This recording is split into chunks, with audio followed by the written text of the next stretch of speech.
Spain sides with China as NATO fractures over Iran. Commentary. Madrid's alignment with Beijing during the Iran war, including blocking U.S. military access and echoing Chinese Communist Party narratives, signals a strategic shift that risks undermining NATO unity and deepening Europe's dependence on China.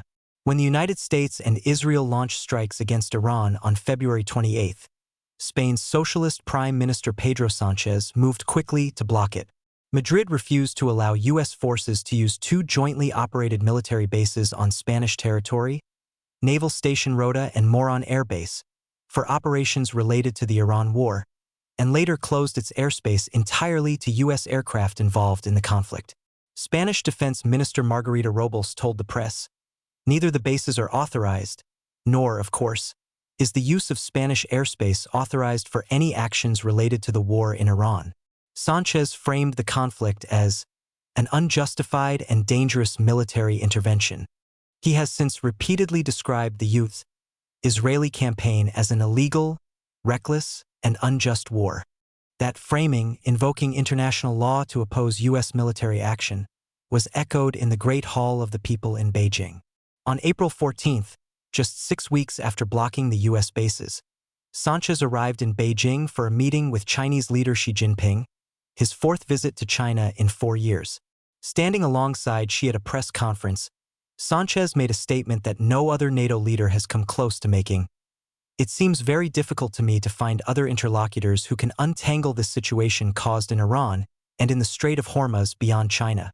It was unprecedented that a head of government of a NATO member state was standing in Beijing and designating the CCP, not the United States, not the United Nations, not the European Union, as the indispensable power for resolving both the Iran conflict and the Ukraine war." Sánchez blames the United States for the war, but the CCP has been supporting the Iranian regime for years, as part of its axis along with Russia, North Korea, and Afghanistan. Beijing purchases a large percentage of its energy from Iran and, in return, provides Tehran with money and technology, supporting the very missile, drone, and nuclear programs that are at the core of this current conflict. In recent years, when the Iran-sponsored Houthis blocked trade in the Red Sea, Chinese ships were given a pass while Spanish ships were not. The same is true of the current closure of the Strait of Hormuz, where Iran's Islamic Revolutionary Guard Corps has said at times that it would grant safe passage to Chinese vessels but has made no similar offer to Spain or to Madrid's EU or NATO partners. The visit to Beijing brought Spain even deeper into the CCP's orbit. Sánchez announced 19 bilateral agreements with China, dominated by economic and trade cooperation, and confirmed the establishment of a new permanent strategic dialogue with Beijing, a high-level bilateral dialogue mechanism China reserves for its closest partners. However, the official name of the relationship is the Spain-China Strategic Diplomatic Dialogue Mechanism. Sánchez seems to have added the word permanent, suggesting his desire to portray the relationship as being closer than it may actually be.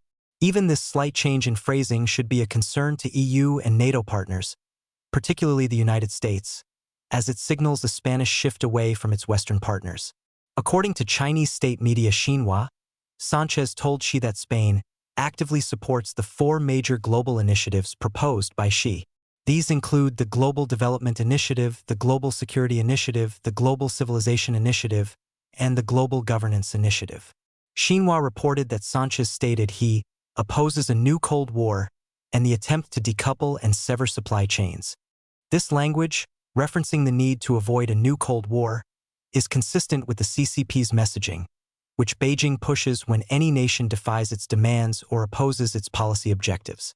One example from this Sánchez visit is Beijing's claim that Sánchez opposes redirecting supply chains away from China. There are numerous legitimate reasons why Europe would benefit from directing its supply chains away from China that do not equate to a new Cold War. A country can choose to be less dependent on China without establishing an Iron Curtain and living under constant threat of war, as during the Cold War. However, friendship with Beijing is very much a zero-sum game, where the CCP's friends are those who go along with all policy objectives, and reckless destabilizers are those who oppose them. Spain's warming toward Beijing predates the Iran war. King Felipe VI paid a state visit to China in November 2025, the first by a Spanish monarch in 18 years, deepening a relationship Sanchez has been cultivating at the highest institutional level since taking office. In response to Spain's refusal to grant access to its base, U.S. President Donald Trump called Spain terrible and ordered U.S. Treasury Secretary Scott Bessent to cut off all dealings with Madrid. "We're going to cut off all trade with Spain.